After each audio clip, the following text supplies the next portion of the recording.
Good afternoon students. आज अपन करने जा रहे हैं रिवीजन टेस्ट पेपर जो सितंबर 24 में आया है। उसको अपन समझेंगे, उसको अपन एनालिसिस करेंगे और अपन अपने कॉन्सेप्ट्स को रिवाइज करेंगे ताकि अपन एग्जामिनेशंस में एक्सेल कर पाए, राइट। तो अभी बेसिकली एक केस सिनेरियो है जहाँ पे एक कंपनी फर्नीचर की मैन्युफैक्चरिंग एंड डिस्ट्रीब्यूशन में एंगेज्ड है। अभी इनके नए ऑडिटर्स, मतलब नए नहीं है, बेसिकली इनका 5 साल का मैसर साहा एंड एसोसिएट्स का 5 साल का टेन्योर कंप्लीट हो गया था और ये इस साल में री अपॉइंट हुए हैं। अभी मैसर साहा के पास 5 आर्टिकल्स हैं, ठीक है। तो अभी उन्होंने बोला है कि आप प्लीज, साहा साहब ने बोला है कि आप प्लीज ना लास्ट ईयर के ऑडिट पेपर्स को देखिए। तो अभी कबीर ने ना, कबीर आर्टिकल जो कबीर है वो उसने पेपर देखा, उसने देखा कि जो पिछले बार के आर्टिकल ने जो काम किया है वो क्या किया था कि जितना भी एम्प्लॉय बेनिफिट एक्सपेंस बुक्स में रिकॉर्ड हुआ है वो एक्चुअल में हुआ था, उसकी वर्किंग करी। मतलब उसने क्या किया था, पेरोल शीट ली थी और जितना एक्सपेंडिचर पेरोल शीट, मतलब जो पेरोल शीट के अंदर अंदर जो भी लेट से 50 एम्प्लॉयज थे, तो उन 50 एम्प्लॉय का जो भी खर्चा आ रहा था वो इंकर हुआ था, मतलब उनको पेमेंट हुई थी। तो खर्चा वही रिकॉर्ड हुआ है जो कि इंकर हुआ है। तो मतलब ये कौन सी असर्शन के बारे में बात कर रहा है। तो देखो, मैनेजमेंट जब भी अपने फाइनेंशियल स्टेटमेंट्स बनाती है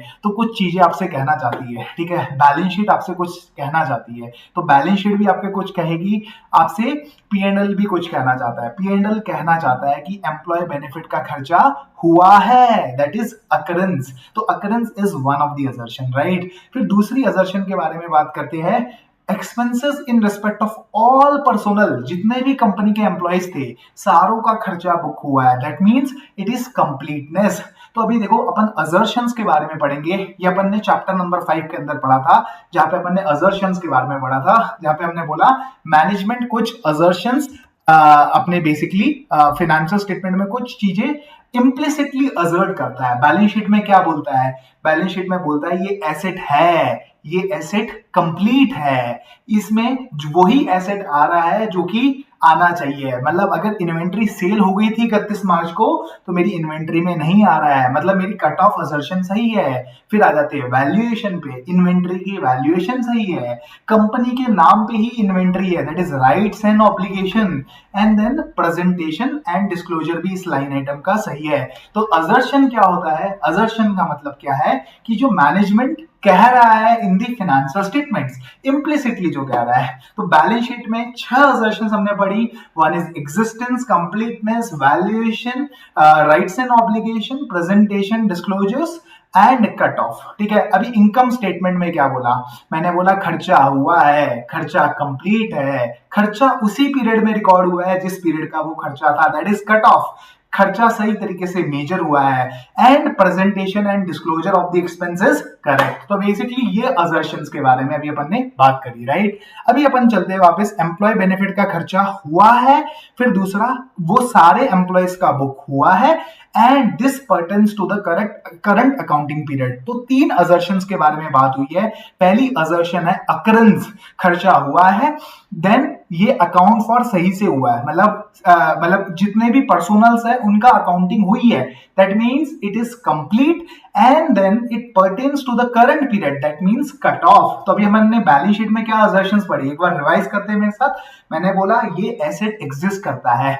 लेट से एक कंपनी अपनी बैलेंस शीट में प्रॉपर्टी, प्लांट एंड इक्विपमेंट को दिखा रही है, तो वो क्या असर्ट कर रही है, वो ये असर्ट कर रही है कि property, plant and equipment company का ही है, मतलब एग्जिस्ट करता है। देन कंपनी का राइट है उसके ऊपर, उसकी वैल्यूएशन सही है ना, कंपनी उसका वैल्यूएशन सही है, उसका बेसिकली जो बैलेंस शीट में प्रेजेंटेशन एंड डिस्क्लोजर हुआ है वो भी सही है, ठीक है। तो मैंने बोला एग्जिस्टेंस कंप्लीट है, वो उसमें जितने भी एसेट पीपीएनई के नाम में आने चाहिए थे वो आ रहे हैं।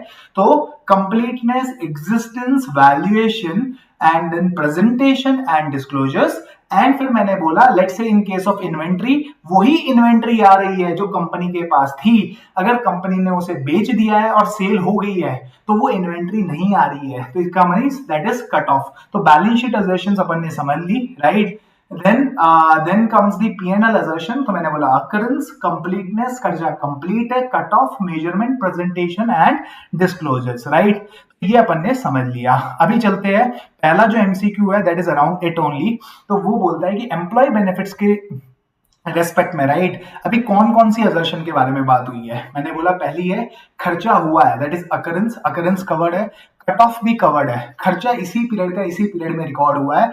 देन सारे जितने भी बंदे पेरोल में है उनका खर्चा बुक हुआ है, दैट इज कंप्लीटनेस भी कवर्ड है। तो ये वाला पॉइंट सही नहीं है, तो मतलब चूज द करेक्ट कॉम्बिनेशन, कौन कौन सी असर्शन कवर हुई है? तो मैंने बोला सेकंड, थर्ड एंड फोर्थ, तो option number B is the right answer, option number B is the right answer. अभी चलते हैं अपन अगले एमसीक्यू की ओर, जहां पे बोला है कि डिविडेंड। अभी बेसिकली क्या है ना, कंपनी ने डिविडेंड भी डिक्लेयर किया है, ठीक है। तो कंपनी ने डिविडेंड डिक्लेयर किया 2022-23 का 15 अप्रैल 23 को। तो 2022-23 मींस 31 मार्च 23 तक के फाइनेंशियल ईयर का डिविडेंड डिक्लेयर हुआ। अगले साल में बोर्ड क्या करता है, रेकमेंड करता है एंड शेयर होल्डर्स अप्रूव करते हैं एजीएम में। तो बोर्ड ने रिकमेंडेशन दी 15 अप्रैल 2023, मतलब नेक्स्ट ईयर में जाके रिकमेंडेशन दी एंड उसको एज अ लाइबिलिटी बुक कर लिया। तो क्या ये सही है? अभी आप ES4 पढ़ के आए हो, राइट। आप लोग तो चैंपियन हो ES4 के, राइट। तो ES4 क्या बोलता है? अगर कोई डिविडेंड प्रपोज्ड है आफ्टर द ईयर एंड, तो that is now not an existing event. This is now not an existing event, मतलब इसको आपको एडजस्ट नहीं करना है in the financial statement. So this is a non existing event. तो basically इसको आपका सिर्फ डिस्क्लोजर जाता है। तो आपको पता है events after the balance sheet date दो टाइप के हो सकते हैं, one is existing event, second one is non existing event. Existing event कैसे होते हैं? मैंने बोला ये वो इवेंट्स होते हैं जिनकी कंडीशन तो बैलेंस शीट डेट पे ही थी, लेकिन वो कंफर्म हो जाते हैं after the balance sheet date. Example ले लेते हैं, मैंने बोला एक कंपनी का जो डेटर था उसने पैसे नहीं दिए, वो बहुत टाइम से पैसे नहीं दे रहा, पिछले 2 साल से पैसे नहीं दे रहा, ठीक है। तो अभी मैंने सोचा यार मैं 80% प्रोविजन बना लेता हूँ, ठीक है। तो अभी फिर क्या हुआ, 2 महीने बाद ही बैलेंस शीट के बाद में, बैलेंस शीट डेट के 2 महीने बाद, लेट से 31 मई को ही उसने इंसॉल्वेंसी की पिटीशन फाइल कर दी। उसने बोला भाई मैं तो बैंकरप्ट हूँ ही। अब आप समझो बात कि भाई जब मैंने बैलेंस, अब था तो उसके पास पैसे देने की क्षमता 31 मार्च को भी नहीं, लेकिन इसकी मुझे क्लैरिटी कहां जाके हुई, 31 मई को जाके, ठीक है। तो आप समझो 31 मतलब कंडीशन 31 मार्च की थी कि वो इंसॉल्वेंसी जैसी कंडीशन थी, बट इसकी क्लैरिटी मुझे मिल गई थ्रू सब्सिक्वेंट इवेंट्स। तो ये बन जाएगा एडजस्टिंग इवेंट। तो एडजस्टिंग इवेंट और नॉन एडजस्टिंग इवेंट दो टाइप के इवेंट्स होते हैं। एडजस्टिंग का मतलब इसका इफेक्ट आपको 31 मार्च में ही देना पड़ेगा, मतलब पिछली बैलेंस शीट में इसका इफेक्ट जाएगा। और नॉन एडजस्टिंग इवेंट अगर मटेरियल है तो उसका डिस्क्लोजर जाता है, अदरवाइज उसका कुछ नहीं करना होता है। तो अभी क्या होता है, जो प्रपोज्ड डिविडेंड है this is a non existing event, इसकी कोई भी कंडीशन एग्जिस्ट नहीं करती थी as at the balance sheet date. तो ये उसी साल में बुक होगा जिस साल में डिक्लेयर हुआ। तो नाउ प्रपोज डिविडेंड इज, पहले आज से 3-4 साल पहले ES में ये एडजस्टिंग इवेंट माना जाता था, बट अराउंड 3-4 साल बाद पहले अमेंडमेंट आई जिसने ये बोला कि propose dividend is a non adjusting event और इसका सिर्फ और सिर्फ डिस्क्लोजर ही जाना है। तो अगर डिस्क्लोजर ही जाना है तो क्या लाइबिलिटी का रिकॉर्ड करना सही है? तो जवाब आता है नहीं। तो no, the amount should not be recognized as a liability, it should be disclosed in the notes to accounts। ये भी अपन ने समझ लिया है, राइट। अभी चलते हैं, कृष्ण ने पॉइंट आउट किया कि हमने जो डेटर कंफर्मेशन ली थी वो हमने क्लाइंट से ही ले ली थी। अभी देखो मैं आपको ऊपर पढ़ाता हूं, तो इसमें क्या लिखा है कि क्लाइंट ने कंफर्मेशन भेज के हमें दे दी, ठीक है। तो आर्टिकल कृष्ण ने नोटिस किया कि ऑडिटर ने क्लाइंट से रिक्वेस्ट किया कि वो ही हमें एक्सटर्नल कंफर्मेशन दिला दे फ्रॉम दी पार्टीज। तो उसके लिए जो लिस्ट उसने बेसिकली क्या किया, सिर्फ सैंपल्स निकाले। अब सैंपल्स भी कैसे निकाले, उसने लिस्ट ली डेटर्स की, उसमें से सिर्फ रैंडम सैंपल निकाल लिए। तो मान लो अगर 100 करोड़ के डेटर थे तो उसने क्या किया, 100 करोड़ पे रैंडम सैंपल रन कर दिया और सैंपल्स निकाल दिए। उसने ये भी नहीं देखा, उसने बेसिकली ये भी नहीं देखा हमारा कि कोई अगर मटेरियल यू कैन से, तो बेसिकली मतलब उसने लिस्ट ली और लिस्ट से सैंपल्स निकाल दिए, रैंडम सैंपलिंग करी। उसमें कोई अगर मान लो एक 50 करोड़ का डेटर है, उसको शायद उसने कंफर्मेशन ना भेजी हो, तो रैंडम सैंपलिंग हुई, तो उसने क्या बोलते हैं मतलब सैंपलिंग, सिंपल रैंडम सैंपलिंग कर दी। तो अभी आप देखो एक्सटर्नल कंफर्मेशन का मतलब क्या होता है। पहले अब अपन चलते हैं कॉन्सेप्चुअल क्लैरिटी की तरफ, ठीक है। अपन चलते हैं एक्सटर्नल कंफर्मेशन के ऊपर। तो मैंने बोला मीनिंग ऑफ एक्सटर्नल कंफर्मेशन। तो जब मैंने बोला external confirmation is the form of N audit evidence, ठीक है। ऐसे 500 के हिसाब से एक ये ऑडिट एविडेंस लेने का तरीका है। तो एक्सटर्नल कंफर्मेशन का मतलब क्या है? जब कोई थर्ड पार्टी मुझे as a auditor direct return response दे दे तो उसको मैं बोलता हूं एक्सटर्नल कंफर्मेशन। तो it may be defined as the audit evidence obtained as a direct response to the auditor from a third party, चाहे वो पेपर फॉर्म में हो, चाहे वो इलेक्ट्रॉनिक फॉर्म में हो, चाहे वो अदर मीडियम के फॉर्म में हो। अब बात करते हैं ऐसे 500 के तहत। ठीक है, ऐसे 500 बोलता है कि आप ऑडिट एविडेंस बहुत तरीके से ऑब्टेन कर सकते हो। या तो आप सैंपलिंग कर सकते हो, या आप 100% टेस्टिंग कर सकते हो, या फिर आप कुछ स्पेसिफिक आइटम्स को सेलेक्ट कर सकते हो।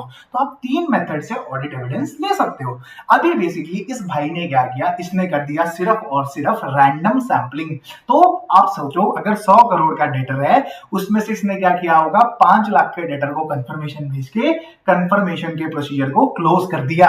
जबकि शायद हो सकता है कि उसमें 50 करोड़ का भी एक डेटर आ रहा था। तो इसमें शायद selecting some specific items would have been much more useful method to obtain an audit evidence. तो अभी इस एमसीक्यू पे अगर अपन चले तो सितंबर 24 की आरटीपी में ये 3rd नंबर का क्वेश्चन है, जहां पे लिखा है कि अभी बेसिकली ऑब्वियसली बात है, कंफर्मेशन आपको डायरेक्टली लेनी है, क्लाइंट लेके आपको नहीं दे सकता, आपको डायरेक्ट रिटर्न रिस्पॉन्स चाहिए फ्रॉम दी थर्ड पार्टी। तो confirmation should be directly obtained by the auditor. ये आपको कॉन्सेप्ट एकदम क्लियर हो जाना चाहिए। ऐसे 505 की डेफिनेशन भी आपको लर्न हो जानी चाहिए, जो कि ये बोलती है direct return response to the auditor from the third party. ठीक है, अभी उसको सारे जो भी सिग्निफिकेंट अकाउंट बैलेंसेस थे उसके लिए तो उसे कंफर्मेशन भेजनी ही भेजनी चाहिए थी। तो further for all significant account balances confirmation should necessarily be collected, and smaller में वो शायद रैंडम सैंपलिंग कर सकता था, लेकिन उसने ऐसा कुछ नहीं किया। तो अब हमने ऐसे 500 का कॉन्सेप्ट भी समझा। ऐसे 500 बोलता है ऑडिट एविडेंस करने के 3 तरीके हो सकते हैं। वन इज ऑडिट सैंपलिंग, जो कि ऐसे 530 में कवर होता है। Then selecting some specific items, that means some high value items, and फिर तीसरा selecting all items, that is 100% testing. तो लेट्स से अगर कोई सिग्निफिकेंट रिस्क का एरिया है जहां पे मुझे बिल्कुल कंफर्ट नहीं आ रहा है through my testing, then I can decide कि मुझे 100% टेस्टिंग करनी है and I have to obtain audit evidence for each and every line item. तो अभी बेसिकली इधर 3rd का पॉइंट नंबर ए सही हो जाता है। अब अपन चलते हैं फिक्स्ड एसेट्स के केस में।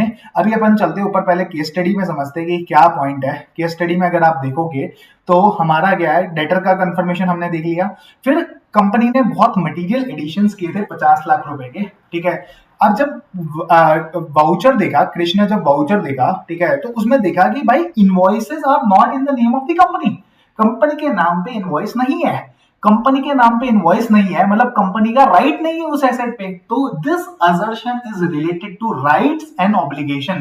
तो अगर कंपनी के नाम पे इनवॉइस नहीं है तो मतलब असर्शन कौन सी अट्रैक्ट होती है, that is rights and obligation. ठीक है, अभी फिर एक और पॉइंट है, चलो पहले 4th एमसीक्यू अपन कवर कर लेते हैं। तो मैंने बोला rights and obligation assertion is covered, तो अपन ने 4th का पॉइंट भी समझ लिया। अब चलते हैं अपन 5th पॉइंट पे, ये बड़ा बड़ा इंपॉर्टेंट है। ठीक है, अभी ये पेपर में कभी भी आ सकता है एमसीक्यू में, है ना, तो इसको आराम से अपन समझते हैं। 2 लाइनों का पॉइंट है लेकिन अपन को अच्छे से समझना है। कैश एंड कैश इक्विवेलेंट्स, ठीक है, were classified as balances with banks, cheques and drafts on hand, cash on hand and earmarked balances with bank. अब आप समझो, cash and cash equivalents, cash means रोकड़ा, तो cash on hand and demand deposits. Demand deposits means जब आप bank के पास कभी भी जाके बोल सकते हो मेरा रोकड़ा मुझे वापसी दे दे।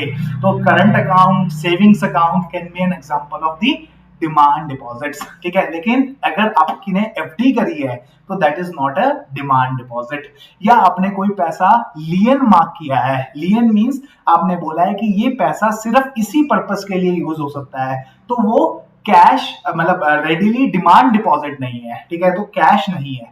अभी देखो कैश एंड कैश इक्विवेलेंट्स, ठीक है, अभी अपन को बहुत इंपॉर्टेंट, अब अपन डिस्कशन पे जा रहे हैं। ठीक है, तो अब अपन presentation and disclosure of cash and cash equivalent में जा रहे हैं, जहां पे सबसे पहले हमें एक चीज, अभी मैं थोड़ा सा ऑफ द टॉपिक जा रहे हैं, फिर अपन इसे इस एमसीक्यू को कंक्लूड करेंगे, लेकिन पहले अपन को एक बात बहुत जरूरी है समझना कि शेड्यूल 3 डिवीजन 1 का पैरा 1 बोलता है कि अगर कंपनीज एक्ट या फिर अकाउंटिंग स्टैंडर्ड कोई रिक्वायरमेंट बताते हैं तो शेड्यूल 3 की जो रिक्वायरमेंट्स है that will be overridden by the AS. मतलब accounting standards will overpower schedule 3, है ना। तो ये आपको क्लियर होना चाहिए। अब बेसिकली यही पूरा कॉन्सेप्ट है कि accounting standards will overpower schedule 3। मतलब अगर एएस में कुछ लिखा है एंड शेड्यूल 3 में कुछ और लिखा है तो as would prevail, accounting standards would prevail. अभी पहले बात करते हैं शेड्यूल 3 में क्या लिखा है। मैंने बोला कैश एंड कैश इक्विवेलेंट्स का मतलब क्या है एज पर शेड्यूल 3। तो शेड्यूल 3 बोलता है बैलेंसेस विद बैंक्स, जो बैंक के पास डिमांड डिपॉजिट है वो भी कैश एंड कैश इक्विवेलेंट है। चेक्स, ड्राफ्ट्स ऑन हैंड, ये भी cash cash and cash equivalents है। जो कैश पड़ा है वो भी मेरा मतलब कैश एंड कैश इक्विवेलेंट है। एंड अदर्स, अदर्स में अब क्या बोलता है शेड्यूल 3 बोलता है कि अगर कोई बैलेंस ईयर मार्क्ड है, ईयर मार्क मींस जिसका यूज किसी स्पेसिफिक पर्पस के लिए होगा, लेट से डिविडेंड के लिए यूज होगा, या फिर लेट से मैंने बोला इस अकाउंट का जैसे लेट से सीएसआर अकाउंट होता है तो कॉर्पोरेट सोशल रिस्पॉन्सिबिलिटी अकाउंट का पर्पस सिर्फ और सिर्फ सीएसआर एक्सपेंडिचर के लिए हो सकता है। तो कुछ ईयर मार्क्ड अकाउंट्स है तो उनको आपको सेपरेटली बताना है। तो इसका मतलब क्या हुआ, that are classified as cash and cash equivalents. लेकिन जब अपन एएस 3 में जाएंगे तो एएस 3 डिफाइन करता है। अब पहले एएस 3 पे चलते हैं। तो एएस 3 क्या बोलता है, कैश का मतलब cash on hand, demand deposits. अब क्या मैं डिविडेंड अकाउंट में से कभी भी पैसा डिमांड कर सकता हूं, तो जवाब है नहीं। तो these are not demand deposits, ठीक है। अभी कैश इक्विवेलेंट्स क्या होते हैं, मैंने बोला cash and cash equivalents is covered by AS 3 also, right. तो अभी कैश तो समझ आ गया, cash on hand and demand deposits. Cash equivalents का मतलब क्या है, मैंने बोला these are short term highly liquid investments. Highly liquid investments का मतलब क्या हो गया, लेट्स से फ्लेक्सी फंड्स है, फ्लेक्सी म्यूचुअल फंड्स है जिसको आप कभी भी जाके बाजार में बेच सकते हो। तो short term highly liquid investments which are convertible into known amount of cash. मुझे पता है इसके बदले में मुझे यही अमाउंट मिलेगा, like FD with original maturity of 90 days, up to 90 days या up to 3 months is classified as cash equivalent. तो मैंने बोला short term highly liquid investments convertible into known amount of cash and which are in जिनकी value बहुत ज्यादा change नहीं होगी। तो एफडी अगर 3 महीने तक है तो up to 3 months is classified as cash equivalent. तो ये हमारी एएस 3 की डेफिनेशन है। अब बेसिकली अगर आप देखो तो अगर आपका अनपेड डिविडेंड अकाउंट में पैसा पड़ा है तो that is not cash, that is neither cash nor cash equivalent, ठीक है। These are not investments, right, these are not highly liquid investments, correct. तो अब ये क्या, ये हो गई इनकंसिस्टेंसी। तो अब अपन को क्या जाना है, शेड्यूल 3 डिवीजन 1 वो बोलता है कि भाई आप इसको क्या कर सकते हो, मेरे नाम को क्या कर सकते हो, मॉडिफाई, है ना। तो मैंने बोला आप कुछ भी अमेंडमेंट कर सकते हो, सब्सटीट्यूशन कर सकते हो, डिलीशन कर सकते हो। इसलिए हमारे अगर आप इंस्टीट्यूट का गाइडेंस नोट देखोगे तो उन्होंने इसका नाम बदल के रख दिया, कैश एंड कैश इक्विवेलेंट्स को कर दिया कैश एंड बैंक बैलेंसेस। इसका नाम क्या होता है आज की डेट में, अगर आप यस के हिसाब से अगर फाइनेंशियल स्टेटमेंट बन रहे हैं तो शेड्यूल 3 में तो नाम आता है कैश एंड कैश इक्विवेलेंट्स, लेकिन जो ओरिजिनल बैलेंस शीट पब्लिश होगी उसमें कैश एंड कैश इक्विवेलेंट्स नहीं आ सकता। उसका लॉजिक क्या है कि जैसे लेट्स से अगर ईयर मार्क फंड्स है तो these are not cash equivalents, these are bank balances. तो इसका नाम चेंज हो जाता है। So there is a conflict in the requirement of accounting standard and schedule 3 and therefore ES would prevail over schedule 3। ये बहुत ही ब्यूटीफुल एग्जांपल है। तो कैश एंड बैंक बैलेंसेस नाम हो जाता है जिसको हम दो हिस्सों में तोड़ देते हैं। One is cash and cash equivalents. Cash and cash equivalents का मतलब क्या हो गया, like cash, cheque, balances with bank, deposit with original maturity of 3 months, ठीक है। तो ये हमारा बेसिकली कैश हो गया। अदर बैंक बैलेंसेस में अनपेड डिविडेंड अकाउंट और कोई FD which are not cash and cash equivalent. FD वही कैश एंड कैश इक्विवेलेंट है जो बनी ही 3 महीने के लिए थी। तो अगर मान लो एक एफडी 3 महीने से के लिए ज्यादा से बनी थी बट उसकी वो that is a current FD. Current FD means basically जो 365 दिन के अंदर अंदर मुझे पैसा मिल जाएगा, right, from the balance sheet date, ठीक है। तो देखो मैंने बोला अगर एफडी बनी ही शुरू में 3 महीने के लिए थी तो वो तो होती है कैश इक्विवेलेंट, ठीक है। लेकिन अगर कोई और एफडीज है which are current in nature तो वो जाएगी अदर बैंक बैलेंसेस में। इसका नाम कर दिया हमने क्या, other cash and bank balances. In practical life हम इसे कैश एंड बैंक बैलेंसेस के रूप में जानते हैं। तो अभी एमसीक्यू तो था बहुत सिंपल, राइट, कि भाई कौन सा कैश एंड कैश इक्विवेलेंट्स के हेड में नहीं आना चाहिए, क्यों नहीं आना चाहिए, क्योंकि मैंने आपको, वैसे तो अगर आप शेड्यूल 3 डिवीजन 1 देखोगे तो आना चाहिए earmark balances, but the point is that is not right because these are not cash, these are not demand deposits, these are neither cash on hand and they can't be used for any other purpose, they have got some specific purpose to it and therefore they are restricted from use, right? तो इसलिए ये ना cash है ना cash equivalents है, but these are the balances which are kept with bank, right? तो earmark balances हो गए, या फिर लेट्स से आपने बैंक से लोन ले रखा है, उसके सामने आपने कोई एफडी को मार्जिन मनी के तौर पे रखा है या कोई सिक्योरिटी के तौर पे रखा है, तो वो आपको बेसिकली आपको सेपरेटली डिस्क्लोज करनी पड़ती है, ये शेड्यूल 3 बोलता है, लेकिन वो कैश एंड कैश इक्विवेलेंट्स में नहीं जाएगी, वो जाएगी कैश एंड बैंक बैलेंसेस के अंदर। दो सब हेडिंग बनेगी, one is cash and cash equivalents, then second one is other bank balances. अगर कोई अकाउंट है जिसको आप रीपैट्रिएट नहीं कर सकते, मान लो आपका अकाउंट फ्रीज्ड है, आपका अकाउंट अटैच हो गया है, ठीक है, किसी कंट्री में, आप उससे पैसा निकाल नहीं सकते हैं, तो रीपैट्रिएशन अगर कोई अकाउंट मना है तो वो भी क्या हो जाएगा, other bank balances, because it is not convertible into known amount of cash, right? उसको आप डिमांड डिपॉजिट नहीं रहा हो, राइट? आप बैंक में जाके कभी भी नहीं बोल सकते कि मुझे पैसा दे दे।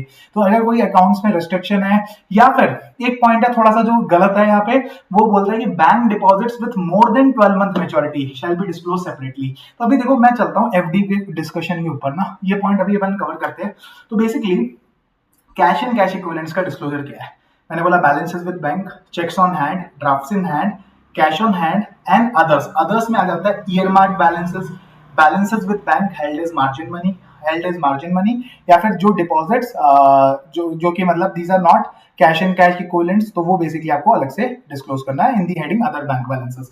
आपको समझ आ गया, schedule 3 will be over powered by accounting standard. अभी अपन बहुत प्रैक्टिकल लाइफ का कॉन्सेप्ट अपन डिस्कस करने वाले हैं, एफडी कैसे क्लासिफाई होती है। तो मान लो एक एफडी बनी 1 जनवरी को, राइट, जिसकी मैच्योरिटी डेट है 29 जून, ठीक है? तो ये ओरिजिनली जो एफडी बनी थी वो 180 दिन के लिए बनी थी, राइट? ये 100 रुपए की लेग से एफडी बनी थी, 180 दिन के लिए बनी थी। अगर अपन देखें बैलेंस शीट डेट से जो दिन बचे हुए से वो लेस देन 3 मंथ्स है, लेकिन क्या ये कैश इक्विवेलेंट है? तो जवाब है नहीं, क्योंकि ये ओरिजिनली जो बनी थी that was for a period more than 3 months. हमें जब कैश इक्विवेलेंट्स की डेफिनेशन अपन देखते हैं तो जो एफडी बनी ही 3 महीने के लिए थी सिर्फ वो कंसिडर करना पड़ेगा, तो ये जाएगी हमारी अदर बैंक बैलेंस के अंदर, ठीक है? अदर बैंक बैलेंस के अंदर जाएगी। लेट्स से अगर एक एफडी बनी लेट्स से जनवरी 24 में 28 फरवरी 25, मतलब ये अराउंड 1 ईयर्स 2 मंथ्स के लिए एफडी बनी, ठीक है? तो अगर इसको अगर आप देखो बैलेंस शीट डेट पे कितने दिन बचे, ओनली 334 डेज, मतलब नेक्स्ट ईयर ये मैच्योर हो जाएगी, राइट? तो ये मेरे लिए करंट एसेट है, तो it will be classified as other bank balances, इसको मैं अदर बैंक बैलेंसेस बोलूंगा, ठीक है? अगर कोई एफडी बनी ही मेरे लिए सिर्फ 90 दिन के लिए थी, लाइक दिस एफडी 2 जनवरी को बनी थी, 1 अप्रैल को मैच्योर हो जाएगी, तो 90 दिन के लिए बनी थी, तो this is in the nature of cash equivalents, right? तो पॉइंट क्या है, कैश इक्विवेलेंट्स के लिए देखते हो आप ओरिजिनल मैच्योरिटी, ठीक है? लेकिन other bank balances and other non current asset के लिए आप देखते हो रिमेनिंग मैच्योरिटी, कि बैलेंस शीट डेट से कितने दिन बचे हैं। तो लेट्स से इन दिस केस 1 जनवरी 24 को एफडी बनी, 28 जून 25 को मैच्योर होगी, तो ओरिजिनली एफडी बनी 544 दिन के लिए, बैलेंस शीट डेट से अगर आप देखो तो 454 दिन बचे हैं, that is more than 365 days, तो this is other non current asset, तो ये अदर नॉन करंट एसेट हो गया। तो बेसिकली फिक्स्ड डिपॉजिट में जब आप कैश इक्विवेलेंट्स को चेक कर रहे हो तो आपको देखनी है ओरिजिनल मैच्योरिटी, लेकिन अगर आप क्या बोलते हैं अदर बैंक बैलेंसेस और अदर नॉन करंट एसेट का क्लासिफिकेशन देख रहे हो तो आपको देखना है कि बैलेंस शीट डेट से क्या 365 दिन में पैसा मिल जाएगा या नहीं मिलेगा। तो this was one of our important discussion, right? अभी अपन ने ये भी समझ लिया है। तो अब आपसे यही क्वेश्चन में पूछा गया है कि कौन सा कैश एंड कैश इक्विवेलेंट नहीं है।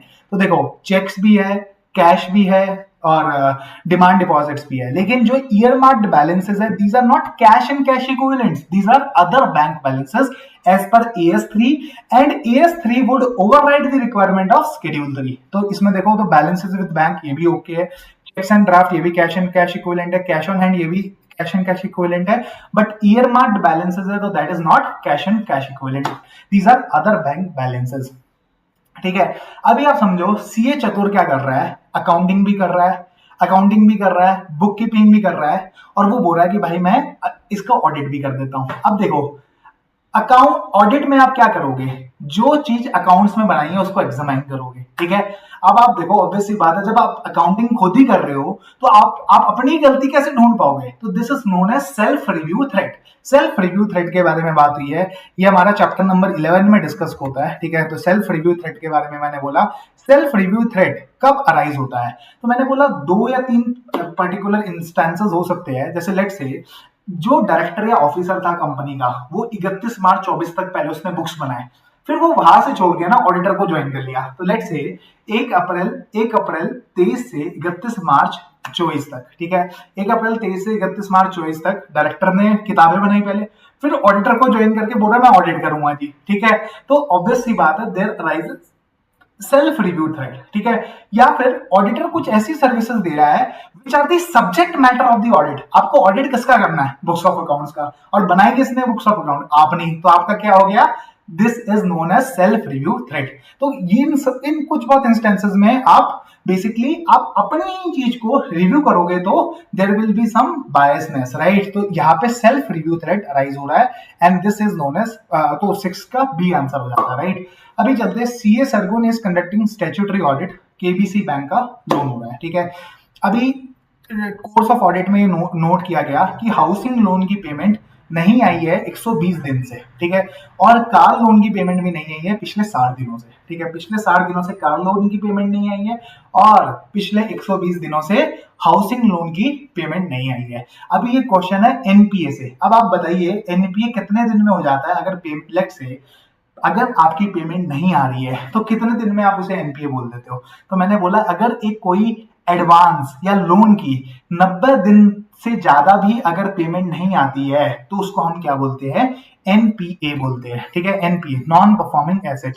तो अगर आप देखो लोन्स एंड एडवांसेस को हम बोल सकते हैं standard asset. Standard asset means इसमें कोई भी दिक्कत नहीं है, मतलब इसमें पूरा प्रॉपर जिस डेट पे पैसा आना चाहिए था उसी दिन पे पैसा आ रहा है। Special mention account, special mention account का मतलब क्या हो गया, पैसा अभी नहीं आ रहा है, पैसा मतलब ओवरड्यू हो चुका है, मतलब 0 to 90 डेज के ब्रैकेट में है, मतलब पैसा अभी ओवरड्यू होने लग गया है, मतलब पैसा जिस दिन आना चाहिए था उस दिन नहीं आया है, तो मतलब मनी इज गेटिंग ओवरड्यूड, ठीक है।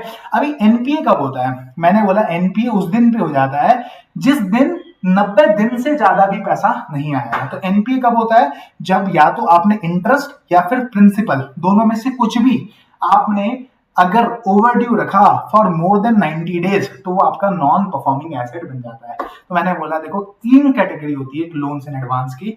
मैंने बोला एक होता है स्टैंडर्ड एसेट जिसमें जब पेमेंट मिलनी चाहिए थी तब पेमेंट मिल रही है। एक होता है स्पेशल मेंशन अकाउंट जिसमें पेमेंट अभी रुकने लग गई है लेकिन अभी वो 90 डेज उसने क्रॉस नहीं किया है, लेकिन जिस दिन उसने 90 दिन क्रॉस कर दिए वो बन जाता है एनपीए। तो एनपीए की जो रिक्वायरमेंट है दैट इज फॉर 90 डेज। अगर 90 दिन तक भी पैसा नहीं आता है तो that is known as you can say NPA.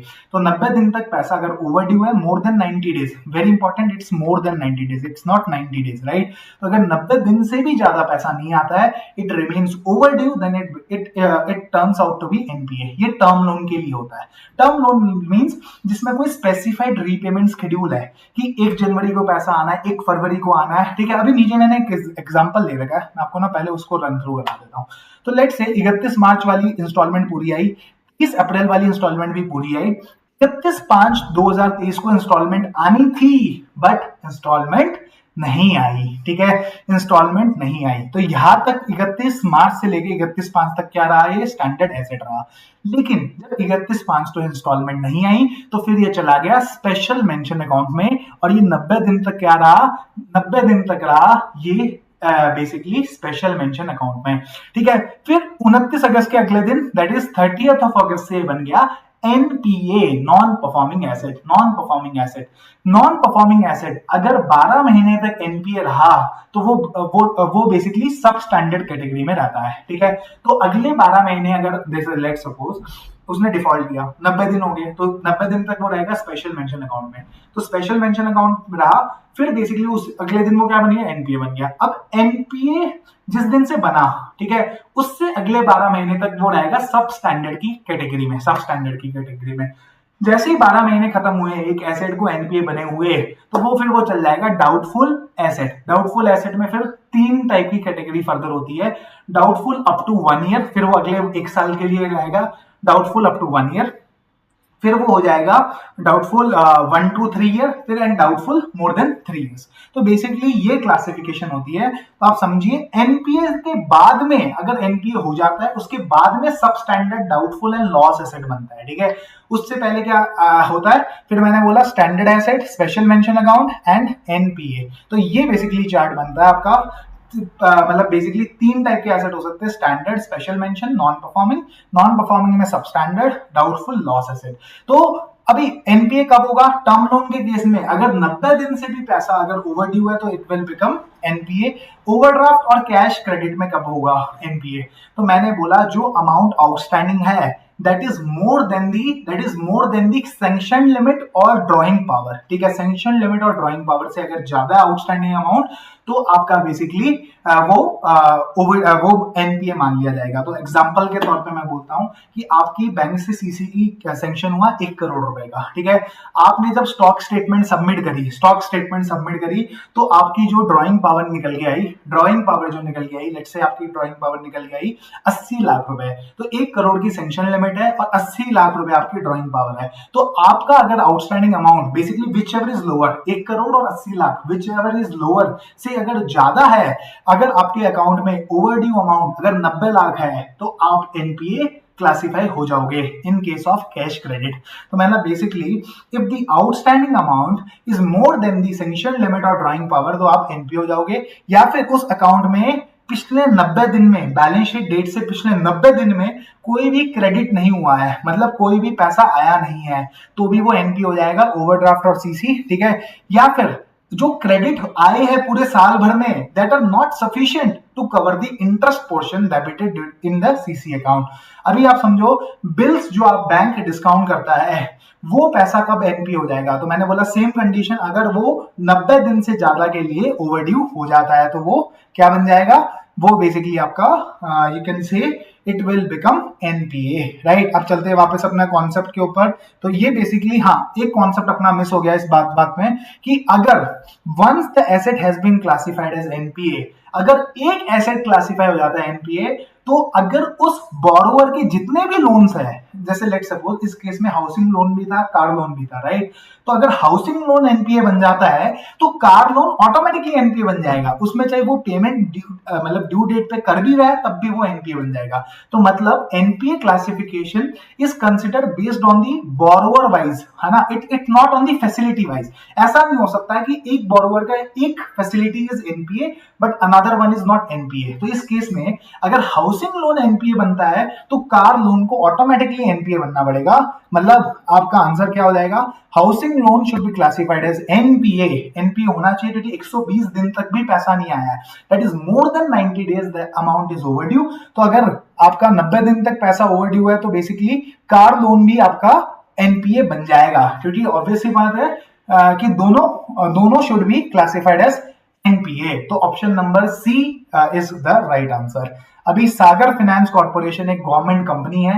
Government company के केस में आपको पता है सीएनएजी क्या करता है, अपॉइंट करता है ऑडिटर्स को, राइट। उनको अपॉइंट करता है, उनको डायरेक्शंस देता है कि कैसे ऑडिट करना है। फिर ऑडिटर अपनी ऑडिट रिपोर्ट भी किसको सबमिट करता है, सीएनएजी को। जिस दिन उसको ऑडिट रिपोर्ट मिलती है, सीएनएजी उसके 60 दिन के अंदर अंदर सप्लीमेंट्री ऑडिट करवा सकता है। तो सेक्शन 143(5) क्या कहता है, सेक्शन 143(5) बोलता है कि सीएनएजी 139 सबसेक्शन 5 दैट इज मतलब कि इन केस ऑफ गवर्नमेंट कंपनी 180 दिन के अंदर अंदर ऑडिटर अपॉइंट हो जाना चाहिए with in the commencement of the financial year. तो एग्जांपल बात करते हैं 2024-25 के बारे में बात करते हैं।